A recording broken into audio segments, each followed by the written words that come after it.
오늘 수요예배 시간에는 마태복음 24장 말씀으로 함께 하나님 말씀을 나누겠습니다. 오늘 말씀에 다루어지는 내용, 24장부터 하나님께서 말씀해 주시는 내용의 주제를 하나를 꼽으라면 아마 종말에 대한 가르침이다라고 할 수 있습니다. 종말, 즉 세상의 마지막 때에 대한 관심은 많은 사람들이 가지고 있는 것입니다. 흥미로운 주제이기도 하기 때문에 우리 예수를 믿고 있는 우리들뿐만 아니라 때로는 영화나 드라마의 소재거리를 찾는 사람들에게도 단골로 활용되어지는 소재라고 할 수 있습니다. 그러나 물론 당연히 하나님의 말씀을 자료로 삼고 또 그런 이야기들로 이야기를 만들어내지만 그 이야기들은 하나님이 알려주시는 종말과는 다른 면모들이 많이 있습니다. 문제는 우리가 예수 믿는 사람들 사이에서도, 특별히 예수의 이름을 부르는 사들 사이에서도 정통과 이단으로 나누어져서 이 종말에 대해서 제대로 되지 못한, 어떤 경우는 너무 성경에서 벗어나 있는 극단적인 잘못된 가르침도 있지만, 때로는 주님의 말씀을 올바르게 쫓아가려고 애를 쓰는 사람들 사이에서도 이 종말에 대해서 잘 이해하지 못하고 제대로 마음에 새기지 못한 채 신앙생활하는 경우가 더러 있습니다. 사실 오늘 주제와 말씀의 배경이 되는 그 내용은 종말에 대한 가르침이지만, 이 종말론이 무엇인지를 교리적으로 설명하는 것에는 목적이 있지 않습니다. 다만 예수님께서 이 종말에 일어나는 일들이 어떤 것이 있느냐라고 말한 것들 속에, 그것들을 통해서 우리가 이 마지막 때를 살아가면서 어떤 현실이 우리 주변에서 일어나는구나를 한 번 더 짚어보고 난 뒤에, 그 다음에 그런 세상 속에서 살아가는 우리들에게 이 종말의 가르침이 요구하고 있는 신앙적인 결심 혹은 삶의 태도는 어떤 것인가, 하나님이 주시는 교훈이 무엇인가를 함께 나누어 보도록 하겠습니다. 오늘 본문의 말씀에서 핵심이 되는 것은 이런 일과 세상 끝으로 대변되어지는 제자들의 질문입니다. 예수님께서 24장을 시작하시면서 처음 하셨던 말씀의 시작은요, 예루살렘 성전의 붕괴에 대한 내용입니다. 2절 말씀 보시면 돌 하나의 도리에도 남지 않고 다 무너뜨려질 것이다 라고 말씀을 합니다. 예수님이 이 활동할 당시에 성전은 헤롯이 지은 헤롯 성전입니다. 처음에 솔로몬이 지었던 성전이 무너지게 되고, 두 번째 예루살렘으로 귀환했던 하나님의 백성들이 성전을 재건하고 성벽을 재건하였는데, 그것들이 로마 식민지 속에서 헤롯 대왕이 정치적인 목적을 가지고 훨씬 더 증축, 보수 또 새롭게 지었던 성전을 이스라엘 사람들이 지금 예배의 처소로 삼고 있죠. 그러니까 엄밀하게 말하면 그리스도께서 활동할 당시에 이 성전은 율법에서 말했던 성전은 이렇게 지어라는 규격에 맞다라고 볼 수는 없습니다. 근데 이 성전이 아마도 그 당시에 이스라엘 사람들에게는 신앙의 중심지로서 여겨지고 있었던 것 같아요. 그래서 제자들은 하나님의 아들이신 예수님이 보기에 우리의 신앙의 중심이 되는 이 성전이 보기 어떻습니까? 라고 물었던 것 같아요. 일종의 자부심이 담겨 있기도 했었을 것이고, 혹은 그러한 신앙생활을 지켜가는 우리들의 신앙을 인정받고 싶은 마음도 있었을지 모릅니다. 그런데 그 질문에 대해서 예수님의 대답은 돌 위에 돌 하나도 남지 않고 다 무너지겠다라는 거예요. 여러분, 이것은 이스라엘 사람들에게 굉장히 큰 트라우마를 다시 일으켰을 거예요. 왜냐하면 이스라엘 역사 속에 성전이 가지고 있는 의미와 그 성전이 무너졌을 때 자신들이 어떠한 삶을 겪었는지를 알고 있기 때문입니다. 솔로몬의 성전이 무너지면서 이스라엘은 나라를 완전히 잃었고 예루살렘에게 쫓겨나서 포로 생활을 하게 되었습니다. 징계와 징벌을 받았다는 거죠. 예수님께서 인정해 주기를 바라고 이 성전이 어떠냐라고 물었는데, 그 질문에 대해서 예수님의 대답이 이거 무너질 거야 라고 말하니까 그 제자들에게는 어쩌면 두려움, 어쩌면 근심, 어쩌면 염려, 이런 것들이 복합적으로 찾아왔을 것입니다. 그 마음을 가지고 예수님께 드렸던 질문이 바로 이 3절 말씀이에요. 그러면 그렇게 무너진다고 했을 때 그 징벌은 도대체 언제 오게 되고, 우리가 그걸 피하기 위해서는 어떤 징조를 보면 분별할 수 있겠습니까? 이것이 제자들의 질문이었습니다. 마태복음 24장 3절 보시면 어느 때에 이런 일이 있겠습니까? 그 뒤에 보시면 세상 끝에는 무슨 징조가 있겠습니까? 두 가지 때와 징조를 묻고 있다라는 거죠.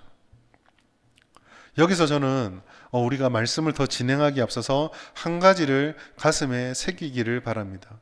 그것은 바로 때와 징조에 대한 제자들의 질문이 할 수 없는 질문은 아니지만 종말에 대해서 우리가 집중할 때에 때와 징조에 너무 집착을 해서 그것을 분별하려고 하면은 시험에 빠지게 된다라는 것을 먼저 마음에 새겨주시기 바랍니다. 왜 그러냐는 뒤에 제가 말씀을 드릴게요.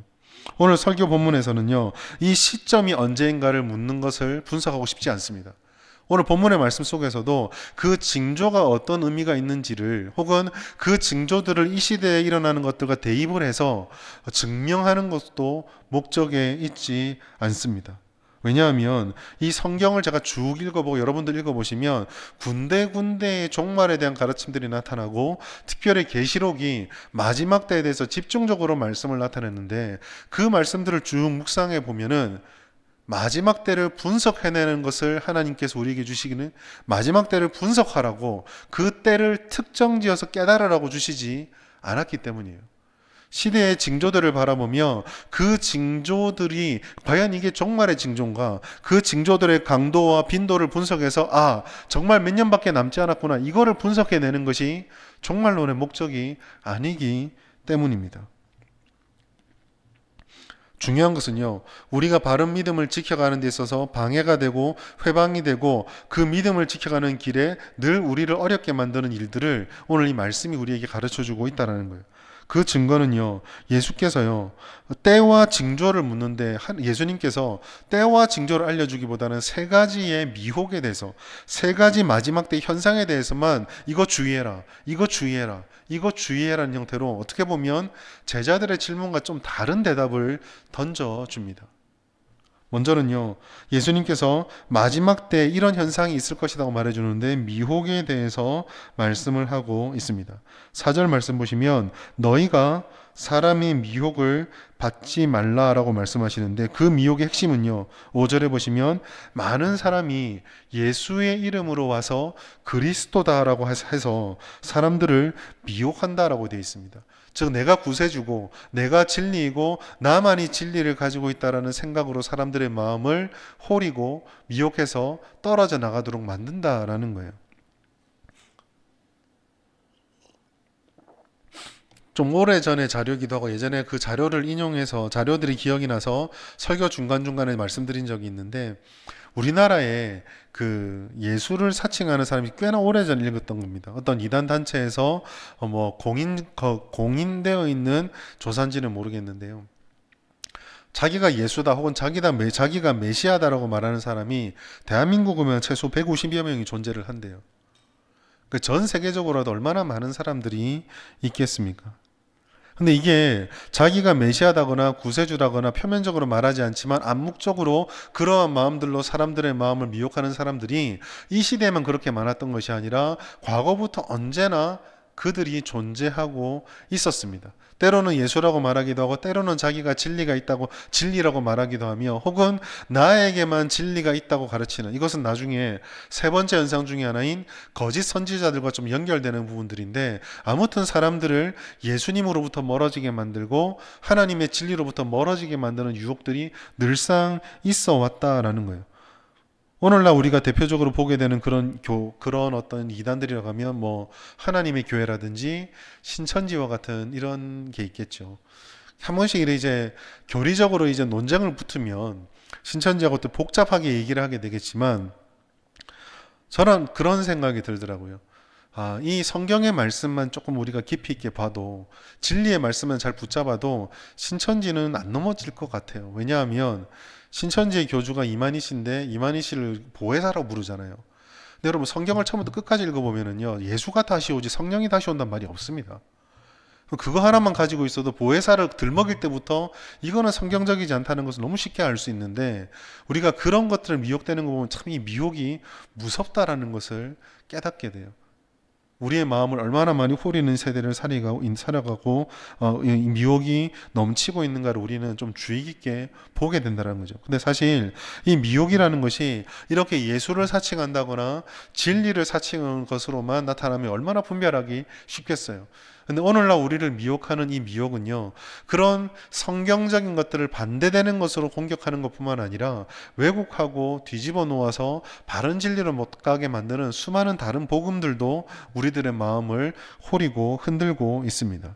눈에 보이는 사람만이 아니라 어떤 사상이나 가치가 주님의 자리를 대신하거나 혹은 하나님이 말씀하시는 복음을 약간 더 씌워서 포장하듯이 만들어서 우리들의 마음을 빼앗고 있다라는 거죠. 복음을 말하는데요, 성경적인 복음이 아닌 경우가 얼마나 많은지 모릅니다. 과거 어떤 한 작가가 책을 하나 썼는데 바벨탑에 갇힌 복음이다라고 하는 책이 있습니다. 내용은 간단해요. 하나님의 복음이요, 낮은 곳으로 내려와서 다른 사람들을 살리는 곳으로 나갔는데 어느새부턴가 복음이 집결해서 위로 쌓아 올려서 과시하는 곳으로 바뀌어버렸다라는 거예요. 성취하고 성공하고 열매 맺는다고 말하지만 그 열매조차도 어떨 때 보면은 하나님이 원하시는 살리는 열매가 아니라 마치 창고 속에 거두어들이는 부자의 열매처럼 그렇게 생각하는 경우가 많아져 버렸다는 거죠. 마케팅 복음에 대해서도 많이 이야기를 했습니다. 여러분, 마케팅의 핵심은 사람들의 니즈를, 즉 사람들의 필요를 확인해서 그 필요에 적절한 것을 공급해줘서 그 사람을 만족시키는 데 목적이 있거든요. 그러니까 이 마케팅이라는 개념 자체가 전부 굉장히 소비지향적입니다. 그 마케팅 복음이라는 것은 뭐냐? 하나님이 주시는 말씀으로 사람들에게 다가가는 것이 아니라 사람들이 듣고 싶어하는 것을 성경에서 찾아내서 사람들이 듣기 좋도록 가공해서 전달해 버리는 겁니다. 그럼 사람들은 불완전하고 하나님은 완전하고, 사람들은 아직 완전한 의가 없고 하나님은 완전하기 때문에 이 두 개를 연결시키려고 하다 보면은 필연적으로 특히나 이 사람 쪽에, 소비자 쪽에 만족을 주는 말씀으로 접근해 가면 이 말씀을 가공할 수밖에 없는 거죠. 하나님이 강조하는 죄, 회개, 돌이킴, 전도, 십자가 같은 것들을 전달을 하지 않거나 전달을 하더라도 최대한 부담을 가지지 않는 모습으로 부담이 가지 않도록 전달할 수 있도록 고민하는 식으로 바뀌어지게 된다라는 거죠. 여기에 지극히 개인주의적인 오늘날 우리의 사회상까지 반영해 보면은 우리를 미혹하는 것들이 이 세상 가운데 정말 많이 있다라는 것입니다. 이런 것들은 전부 다 우리의 영혼을 빼앗는 거예요. 하나님의 말씀은 직접적으로 우리의 심령에 씨앗을 뿌려서 우리의 생각을 바꾸고 우리의 영혼을 바꾸는 작업들을 합니다. 그런데 그 자리에 하나님의 씨앗이 아니라 엉뚱한 것이 뿌려진다는 것은 결국 우리의 영혼이 하나님 앞에 맑아지고 깨끗해지고 구원받은 자답게 변화되는 것을 못하게 한다는 것이거든요. 혼탁해져 있어서 이 세상 가운데 우리의 영혼과 마음이 빼앗겨지게 되는 것입니다. 주님의 말씀을 모른다가 아니라 하나님의 말씀을 머리로는 알고 있지만 우리의 삶과 생각을 바꾸는 데까지 영향이 미치지 못하도록 우리의 영혼이 혼탁해져 버리게 되는 거죠. 이러한 현상들이 예수님께서 말세에 나타나는 현상으로 찍은 것 중 하나입니다. 그리고 이런 현상은 사실 예수님이 오시고 나서부터 지금까지 계속 반복되고 있는 거예요.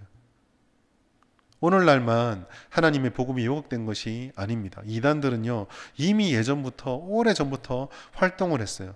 영국의, 지금은 아마 은퇴를 했을 것 같은데요, 영국의 옥스퍼드 대학교의 신학 교수였던, 역사신학, 조직신학 교수였던 알리스터 맥그레스라는 교수가 있습니다. 이 사람이 참 책을 많이 지었는데 그 연구한 성과물 중에 하나가 헤레시, 이단이라는 책이 있어요.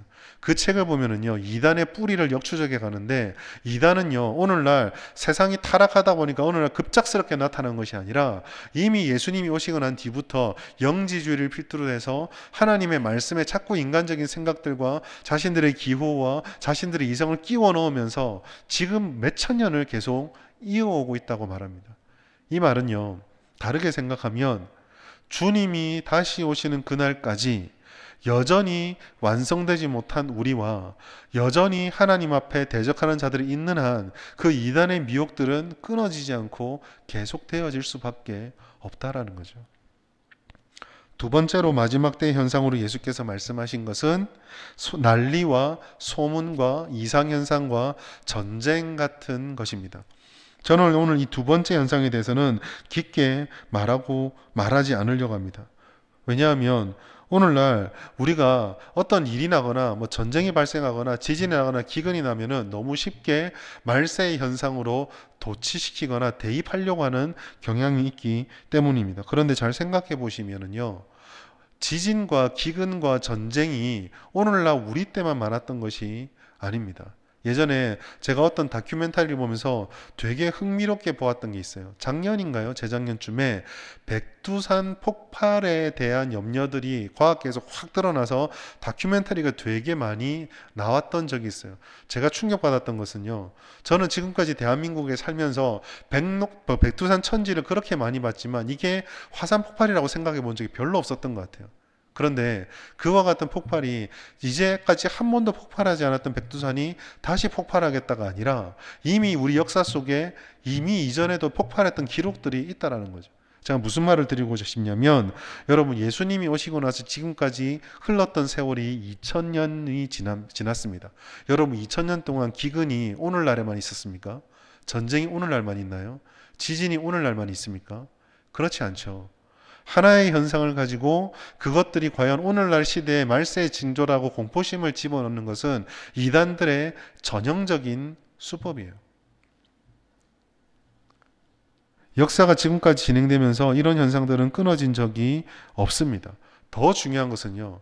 언제나 그러한 현상들을 바라보면서 때를 알아내려고 하는 이 시도가 과연 성경적인가를 우리는 물을 필요가 있다는 겁니다. 역으로 질문을 던지자면 우리가 때를 안다라고 말하는 그 순간에 여러분들은요.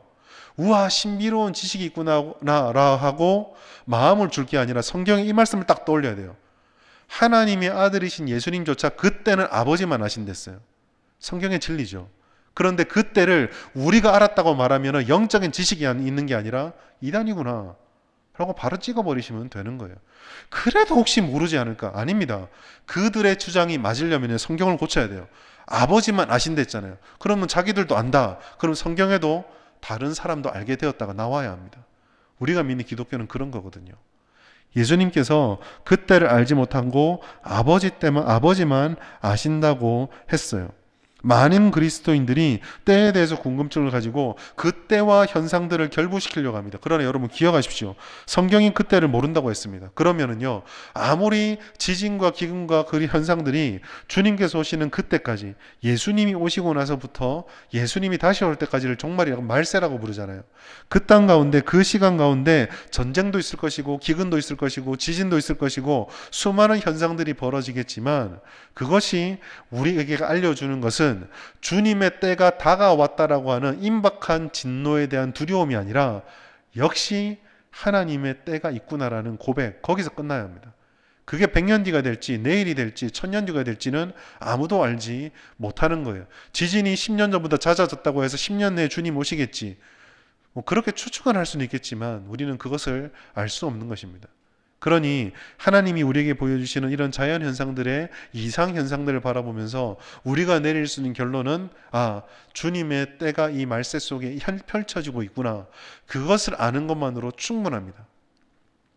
세 번째로 마지막 때의 현상 중에 나타나는 것은 핍박과 거짓 선지자 그리고 불법으로 인한 사랑의 식어짐이 있을 것이다 라고 말씀을 하고 있습니다. 근데 이것도 좀 마찬가지예요. 핍박은요, 오늘날 우리 시대에만 있는 것이 아닙니다. 주님이 오셨던 그때부터 오히려 예수님이 떠나시고 나서부터 바울이 했던 초대교회를 향한 핍박도 있었고, 불과 얼마 지나지 않아서 AD 331년이 될 때 313년과 331년 그 상간에 이르기까지 150여 년 동안 10대의 큰 박해라고 할 만큼 초대교회는 엄청난 박해를 겪었어요. 우리나라도 마찬가지 아닙니까? 우리나라도 지금은 물리적, 폭력적 박해는 겪고 있지 않지만 불과 100여 년 전에, 150년 전에 예수쟁이란 이유만으로 얼마나 큰 폭력과 압박들을 받았습니까? 그러니까 이 핍박의 대상이 됐고 미움의 대상이 된다는 것은 현상의 문제가 아닙니다. 오히려 영적으로 바라보자면 우리가 하나님의 바른 진리를 걸어가고 따라가고 살아간다 했을 때, 신앙을 지킨다고 했을 때 이 공중권세 잡은 자들이 그 믿음을 지키지 못하도록 박해하고 핍박하고 압박하고 공격하는 형태들은 계속 우리 가운데 이루어지고 있다는 거죠. 요즘 최근에 시편의 말씀을 묵상하고 있는데 시편의 가장 중요한 대립구도가 바로 여기에 있습니다. 시편은 우리가 성경을 통해서 수없이 들었던 하나님의 약속과 진리의 말씀들을 붙잡고 삶을 살아가는 성도들이 어떠한 고난과 역경을 겪는가를 노래로 풀어놓은, 어떻게 보면 신앙생활의 교과서요, 우리의 신앙이 겪는 현실에 어떤 설명서라고도 할 수 있는 게 시편이에요. 그 속에 보면 믿음을 지키는 자들이 어떤 핍박과 박해를 받는지가 잘 드러납니다. 이러한 가운데 보시면은요, 핍박과 박해가 자행되는 곳의 교회 역사를 바라보시면 두 가지의 뚜렷한 현상이 나타나요. 하나는 믿음을 지키기 위해서 정도를 지키며 하나님의 본질을 지키려고 발버둥 치는 사람들입니다. 우리는 이런 사람들을 믿음의 영웅들로 기억해요. 그리고 그 속에는 핍박의 강도가 강했기 때문에 그 믿음을 지키기 위해서 생을 걸었던 순교자들이 포함되어져 있습니다. 사실 우리가 신앙생활을 할 때 이들에 대한 이야기들을 많이 들어요. 어떠한 어려움이 있어도 믿음을 지켰던 선배들과 그 성도들을 바라보며 도전을 받는데요. 역사는 음과 양을 다 기록합니다. 기독교 역사를 배워보면 이렇게 믿음을 지켰던 순교자들도 있지만 그러한 과정 가운데 세상과 환경 속에 적절한 타협점을 찾아서 주님을 버리고 떠나갔던 배교자들도 존재합니다. 이 배교자들은 주님을 부정하고 주님과 원수지는 형태로 떠나가는 사람도 있지만 또한 어떤 경우에는 적절한 타협점을 찾아서 하나님의 말씀의 본질을 지키는 것이 아니라 거짓 선지자들의 왜곡된 복음들을 자신들이 원하는 대로 가공해서 어려움을 피하는 형태로 흘러가는 경우도 있었습니다. 그래서 오늘 보시면 핍박과 박해와 함께 거짓 선지자들 함께 묶어서 예수님이 말씀하고 계세요. 그리고 이렇게 핍박과 박해와 거짓 선지자들이 주님의 진리를 벗어나게 되었을 때 불법, 즉 하나님의 진리로부터 벗어났던 어긋난 길의 행보들이 자꾸 나타나게 된다라고 말씀하고 있습니다. 여러분, 거짓 선지자들은요, 이단의 지도자만을 말하는 것이 아니에요. 때로는 교회 안에서 제대로 복음을 전하지 않아서 우리도 모르는 사이에 존재하게 되는 것이 이 거짓 선지자일 수도 있습니다. 어떻게 보면 하나님의 말씀을 전혀 모르는 이들은 거짓 선지자가 되지 못할 때도 있어요. 우리가 조금 더 앞으로 구약의 역사로 돌이켜 앞으로 넘어가 보면 예레미야나 에스겔과 같이 하나님의 말씀을 증거할 때 그 옆에는 늘 거짓 선지자가 있었어요. 그런데 그 거짓 선지자들은 전혀 생뚱맞은 바벨론이나 이방인들로부터 들어왔던 자들이 아니라 에스겔과 예레미야가 활동할 때 성전이라든지 권력 주변에서 똑같은 선지 활동을 하는 사람들이었습니다. 똑같이 하나님의 이름으로 똑같이 주님의 예언을 한다고 말하지만 하나님의 말씀과는 전혀 상반되는 것을 하나님의 이름으로 전했던 사람들이 거짓 선지자들인 거죠. 어떻게 보면 그래서 주님을 부정하는 것보다 더 무서운 것이 거짓 선지자가 되는 것입니다. 하나님의 이름으로 주님께서 말하지 않는 것을 하나님을 기뻐한다라는 나만의 확신을 가지고 선포하고 전하고 추구하는 것이 굉장히 무서운 거죠. 설교자로서 가장 큰 두려움을 가지게 되는 것도 바로 이 부분입니다. 설교를 준비할 때 뭐 그렇게 두 번, 세 번 검토하고 애를 써서 힘들게 준비합니까? 라고 말하지만 이런 말씀을 묵상을 들을 때마다 이런 말씀을 대면할 때마다 그렇게 안 할 수가 없어요. 왜냐하면 저는 하나님이 아니거든요. 하나님이 아닌 제가 한 번 말씀 띡 준비하고 이거 진리다라고 담대하게 선포할 만한 배짱이 저에게는 없습니다. 하나님의 말씀을 잘못 전했을 때 하나님으로부터 받게 될 그 징계 혹은 책망과 너 왜 그런 식으로 하나님 말씀을 전했냐고 하는 하나님으로부터 듣는 그 책망을 저는 감당할 용기가 없습니다. 설교자는 그 두려움이 있어야 돼요. 그리고 성도들도요, 가장 경계하고 깨어 있어야 되는 이유가 바로 여기에 있습니다. 하나님의 말씀을 듣고 그 말씀이 정말 성경에서 정말 지지하고 주님의 말씀이 한결같이 주장하고 있는 그 진리인가를 물어봐야 한다라는 거죠. 그래서 사실은요, 무분별하게 아멘을 외치는 신앙은요, 별로 좋은 신앙이 아닐 수도 있습니다. 믿음으로 아멘 할 수 있죠. 그런데 이 믿음으로 하는 열정적인 아멘이 정말 그러하다라는 신앙이 되기 위해서는 아멘을 외친 뒤에 베레아 사람들의 자세로 돌아가야 됩니다. 내가 오늘 주님의 말씀을 듣고 공부하고 읽을 때, 예배를 들을 때 너무 감동이 돼서 아멘을 외쳤는데 혹 내가 하나님의 말씀을 들은 성령이 주시는 감동의 아멘이 아니라 내 안에 있는 본성들과 너무 딱 맞아 떨어져서 내 입맛에 너무 맞아서 하나님의 진리가 아닌데 아멘을 했던 거면 큰일 나잖아요. 베레아 사람들처럼 집으로 돌아가 다시 그 성경 말씀과 내가 들었던 말씀, 내가 감동받은 말씀 펼쳐놓고 이게 정말 그러한 건가? 내가 깨달은 대로, 내가 은혜 받았다고 생각한 대로가 성경에 맞는 건가를 물어야 한다라는 거죠. 거짓 선지자에게 빠지지 않기 위해서 필요한 겁니다. CEO형의 목회자를 선호한다거나 세속적 방식과 계산으로 교회가 운영되어질 때 세상이 말하는 실적과 부흥을 접목하려는 여러 시도들, 아까 제가 책 제목에 말씀드린 것처럼 바벨탑을 쌓아가는 복음이 되었을 때 우리도 모르게 거짓 선지자들이 활동하고 그들의 가르침이 전파될 수 있는 토양을 제공해 주는 것이 되는 겁니다. 기독교 역사를 살펴보시면 오히려 밖에서 박해하는 자들은요, 교회를 더 단단하게 만드는 경우가 많았습니다. 그런데 교회 내부에서 거짓 선지자들이 활동하게 되면 오히려 박해보다 더 큰 파장과 더 큰 고통을 교회에 야기했던 적이 많았었어요. 그리고 이처럼 주님의 진리가 왜곡되고 흔들어지면 율법이 불법으로 바뀌게 되고 그로 인해서 성경은 예수님께서는 사랑이 식는다라고 말합니다. 여러분, 율법이 무엇인가라고 물었을 때 예수께서는 율법을 두 가지로 정의하셨어요. 율법은 하나님 사랑이고 다른 하나는 이웃 사랑이다라고 말했습니다. 우리가 이것을 오해해서 사랑이 결국 율법이구나라고 생각할 수 있는데 오히려 우리가 한 가지 생각해야 될 것은 이걸 역으로 생각해 보아야 합니다. 무슨 말이냐? 하나님의 진리에 바로 서서 그 진리를 실현시켜가는 것이 진정한 하나님 사랑이고 진정한 이웃 사랑이 된다라는 거죠. 그러니까 사랑은 감정으로 하는 것이 아니라 우리의 감정과 정서도 필요하지만 어떻게 보면 하나님이 우리에게 주시는 말씀을 붙잡고 나의 지식과 나의 감정, 정서와 의지를 다해서 쏟아붓는 것이 순종의 삶으로 하는 것이 바로 사랑이다라는 것입니다. 결국 불법이 성행된다라는 것, 율법이 자기 자리를 잃어버려서 교회에서 하나님의 말씀의 진리가 사라져버리면 감정의 사랑은 남아있을지 모르나 성경적인 사랑은 사라져버리게 되는 거죠. 진리를 외면하는 시대가 돼버리면 하나님의 말씀의 자리에 온갖 세상의 것들이 들어오게 됩니다. 오늘날 한국 교회 속에서도 인문주의, 휴머니즘, 사람에 대한 사랑 이런 것들이 파고 들어와서 하나님이 말씀해 주는 진정한 살리는 사랑이 사라지는 경우가 많이 있어요.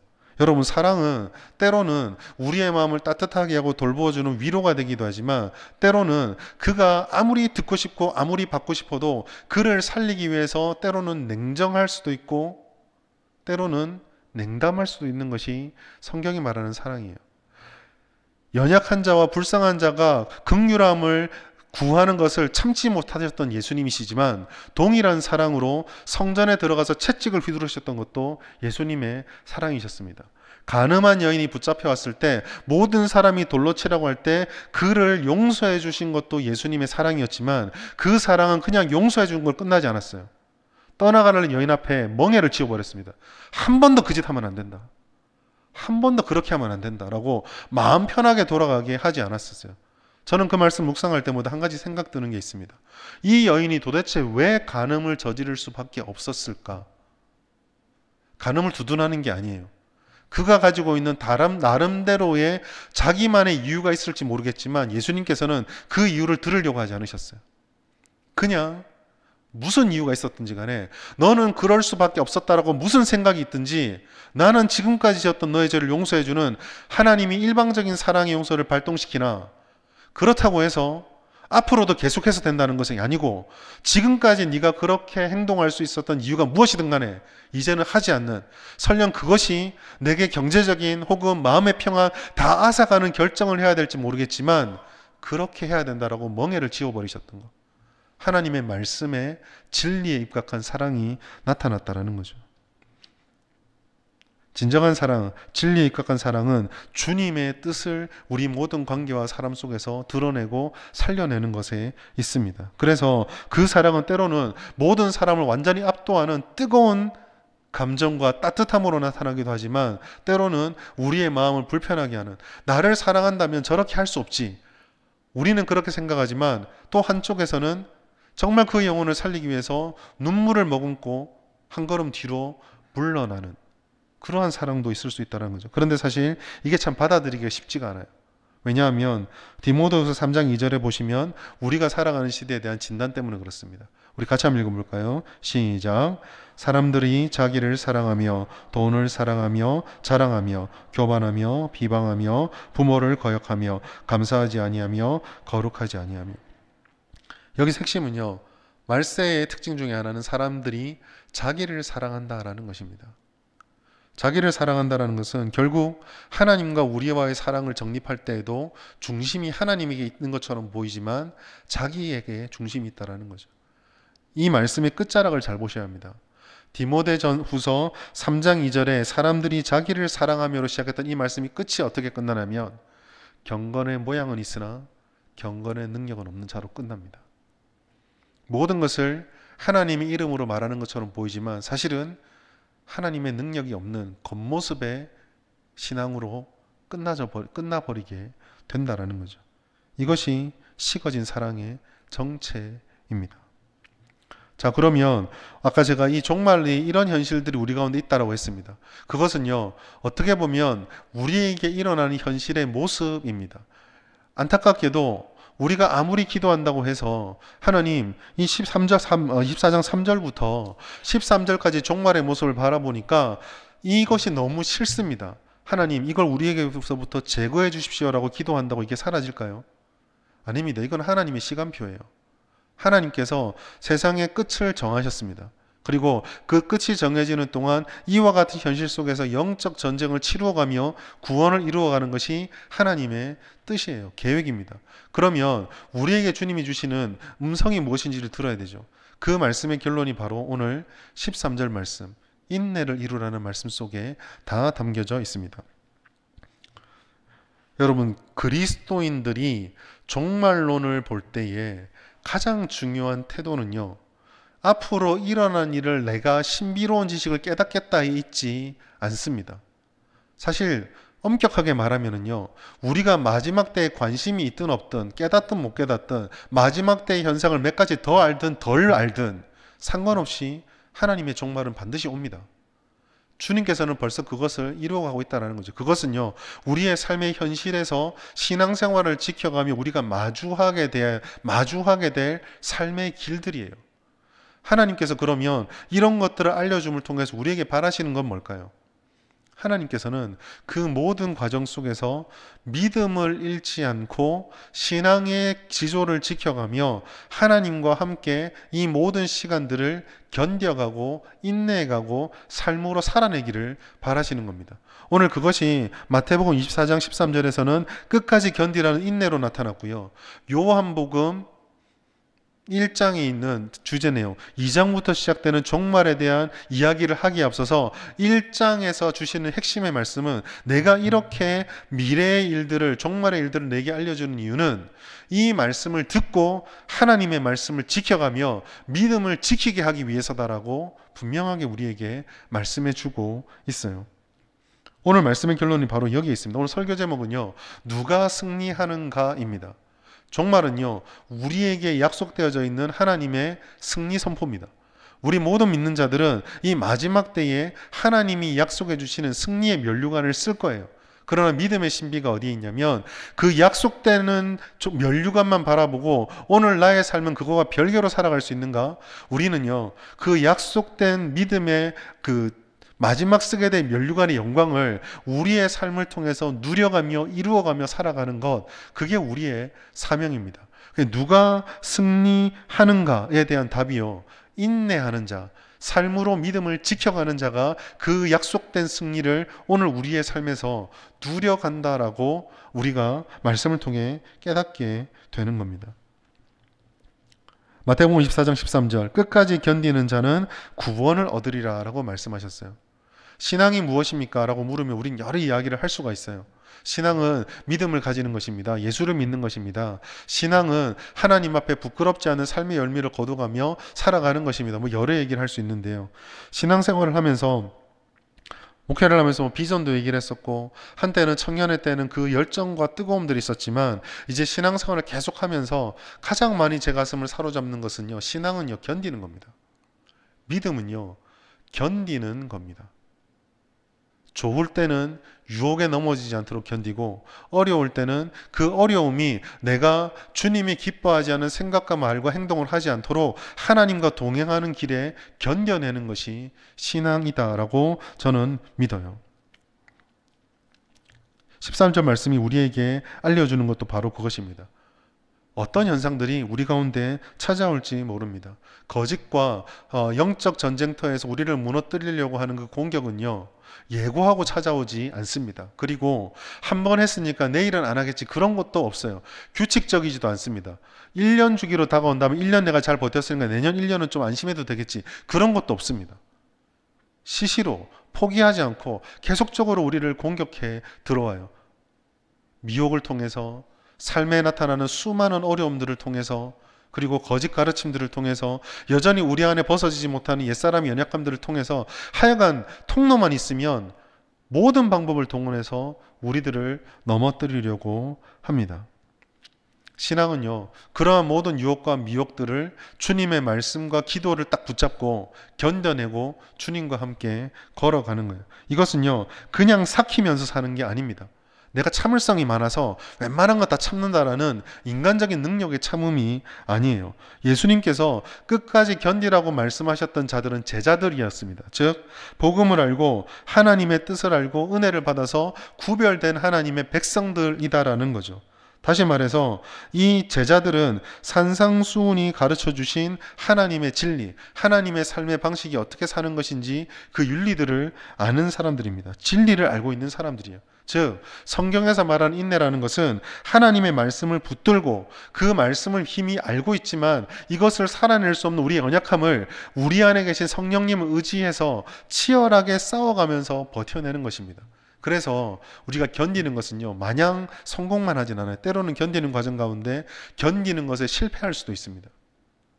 내가 이것까지는 하나님을 믿는 믿음으로 잘 참았는데 어느 날 그 믿음으로, 내가 지금 가지고 있는 믿음으로는 도저히 감당하지 못하는 단계를 넘어서는 어려움이 딱 찾아오면 나도 넘어질 수 있거든요.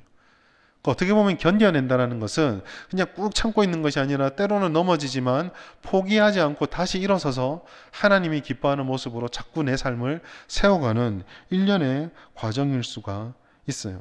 그리고 이러한 과정들, 내가 내 자신을 견뎌내며 인내하는 삶을 살기 위해서 반드시 필요한 것은 자기 부인입니다. 성령에 맺는 9가지 열매 속에는 인내가 포함되어 있어요. 갈라디아서 5장 22절 23절 말씀 보시면 성령의 열매가 나오는데요, 그 23절 말씀이 끝에 24절 보시면 성령의 열매와 짝을 이루는 한 가지를 우리에게 알려줍니다. 성령의 열매, 사랑과 희락과 평과 오래 참음, 인내죠, 들어있습니다. 자비와 양선과 충성과 온유와 절제, 9가지 열매는 성령이 주시는 열매예요. 그런데 이 성령께서 우리 안에 역사하실 때 우리가 애쓰고 힘써야 되는 것, 우리의 상태에 대한 하나님의 요구, 성경의 요구가 있습니다. 그게 무엇입니까? 육체와 함께 그 정욕과 탐심을 십자가에 못 박는 것.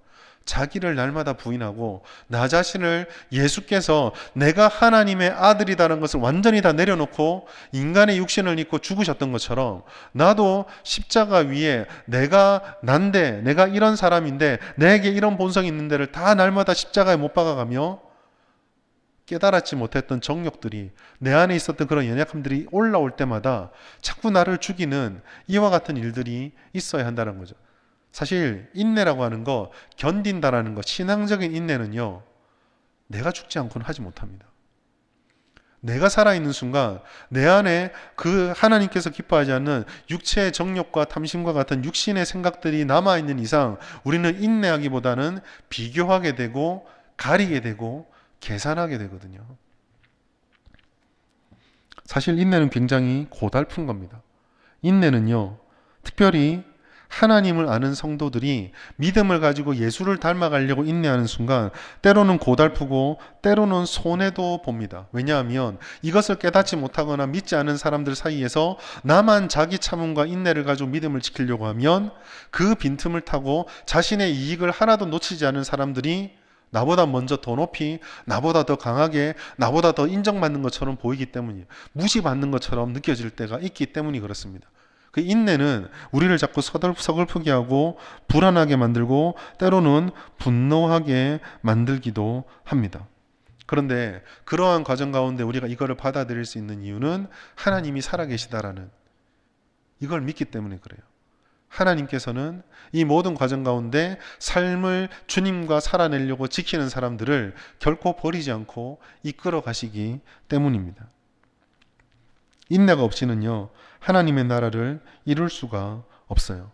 주님의 말씀을 통해 하나님의 뜻을 끊임없이 깨닫고 하나님의 말씀에 나를 비추어서 하나님 앞에 합당하지 않는 나의 모습을 발견해가며 그 사이에서 도저히 내 능력으로 감당할 수 없음을 인정하며 주님께 겸손하게 기도하는 그 말씀과 기도가 살아날 때 성령이 우리 안에 역사하면서 나를 제어하고 성령의 열매들을 맺어가시는 거거든요. 그러니까 인내가 없이는 하나님의 나라를 이룰 수 없습니다. 인내가 없이는요, 아름다운 신앙 공동체를 이룰 수가 없어요.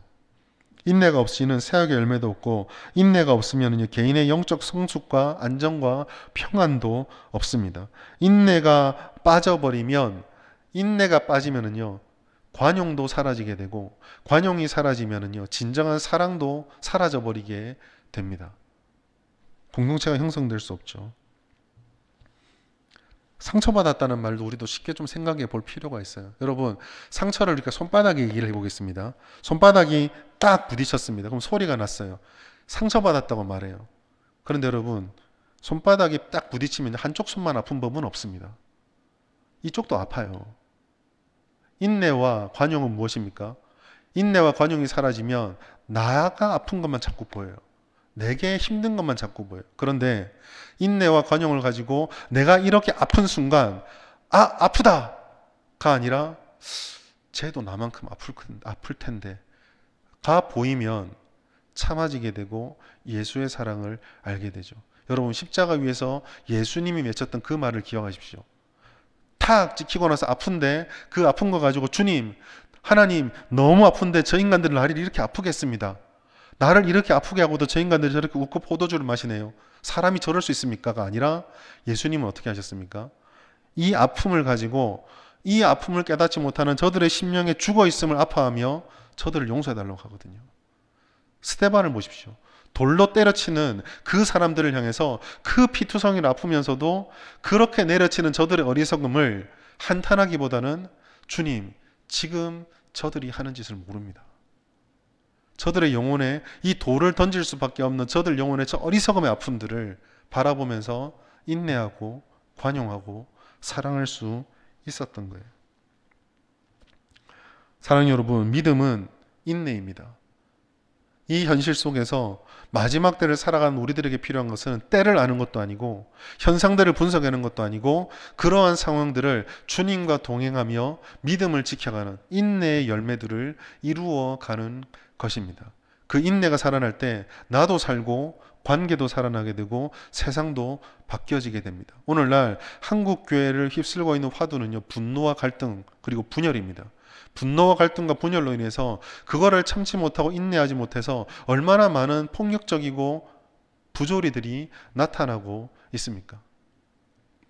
물론 교회는 그것과는 좀 다르겠지만 그러한 현실 속에서 우리도 모르게 하나님을 믿는 믿음이 아니라 인내의 삶이 아니라 세상과 똑같은 삶을 살고 있지 않은지 돌아보아야 돼요. 여러분, 우리도 세상에 살아갑니다. 세상의 어떠함이 우리에게 영향을 미칩니다. 그러니 우리가 정말 주님이 이 현실 속에서 믿음을 지켜가는 삶을 사고 있는지 우리는 묻고 또 물어야 돼요. 특별히 여러분, 인내하십시오. 그러나 끝까지 견디는 자는 구원을 얻으리라.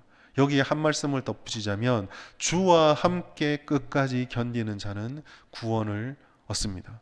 내가 어떠한 상황이 있든지 어떤 삶의 정황들에 놓여 있든지 주님과 함께 하나님이 기뻐하는 자리에서 견뎌내면 하나님이 주시는 승리의 영광과 은혜를 누리게 됩니다.